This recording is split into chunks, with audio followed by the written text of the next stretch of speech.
digital cable. Get it today. Let me show the first sketch I drew for Donkey Kong. The gorilla escapes from the cage, snatches the girl, and runs away with her. The man chases him, dodging all these barrels with a hammer in his hand. At the end, a hole appears in the ground, and the gorilla falls down, and he dies. To bring his characters to life, Miyamoto had to work within the limits of the technology of the time. All of a sudden there was a question, what kind of hair did this guy have? The problem is if he's falling in a video game, you'd have to have his hair do something that the designers just couldn't deal with at the time, which is inertia would make his hair blow up, and it would sort of be sticking up as he was falling down. So the way that Miyamoto solved that problem is he gave him this little red hat. As a final touch, Miyamoto wrote his own music for the game, and it was shipped out to Seattle. It remained to be seen whether Donkey Kong would have more success than the failed Radar Scope game it was supposed to replace.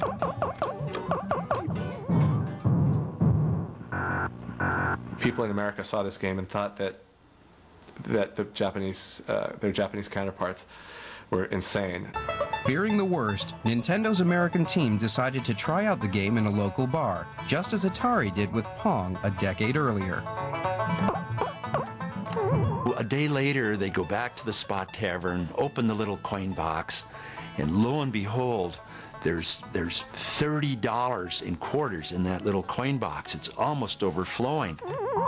That says that machine was operating almost every minute that tavern was open from noon until midnight when it closed that day. And he said, wow, what kind of aberration is this?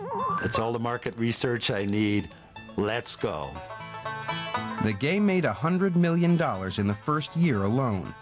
And Donkey Kong went on to become an international star with a whole series of hit games. Donkey Kong's original companion, Jumpman, went on to even greater fame and fortune. In 1985, Nintendo announced the launch of a new home console for the American market, the Nintendo Entertainment System, or NES. Following the collapse of the US games industry, most observers thought they were crazy, but Nintendo had a secret weapon. Miyamoto took computer games to a whole new level with his next great creation. Jumpman was reincarnated as an Italian plumber called Mario.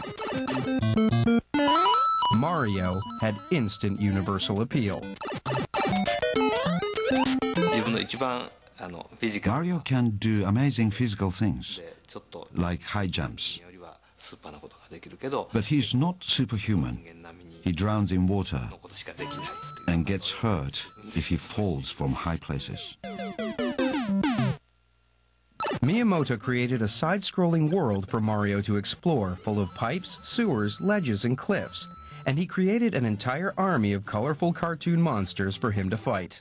He was making these wondrous universes that it was like falling through the looking glass. The sequels soon followed, and Mario became an international superstar. In a 1987 survey, he was recognized by more American children than Mickey Mouse. Then Miyamoto unveiled his masterpiece.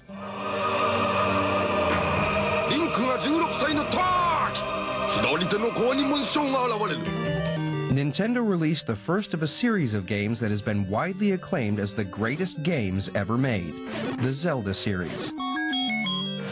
The Legend of Zelda moved beyond platforms and levels. It offered players a vast magical world to roam and freely explore. The story begins with a child standing in the middle of a field. He doesn't have a sword or a shield. The player starts by naming the child, but then he has no idea what to do.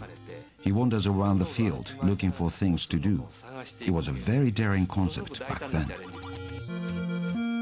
Zelda was inspired by Miyamoto's childhood wanderings in the countryside around his home. I walked up into the mountains, through woods and a rocky space, and finally I came to a big lake. I was so surprised to find such a big lake high up in the mountains. It looked like a vast ocean. This image is used a lot in Zelda. I provided lots of different items to discover in Zelda. These items are there to help the hero grow from a small child to accomplished adult.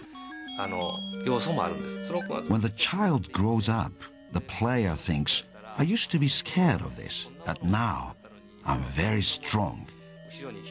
That's the kind of game I wanted to make. Taking over 100 hours to play, The Legend of Zelda perplexed, fascinated, and consumed players all over the world. It was a sensation that broke all the rules and defined a genre that has dominated game design ever since. By the end of the 80s, Nintendo sold over 30 million NES consoles, hundreds of millions of games, and it held an extraordinary 85% share of the entire world games market. Nintendo became the ultimate boss of the game industry game.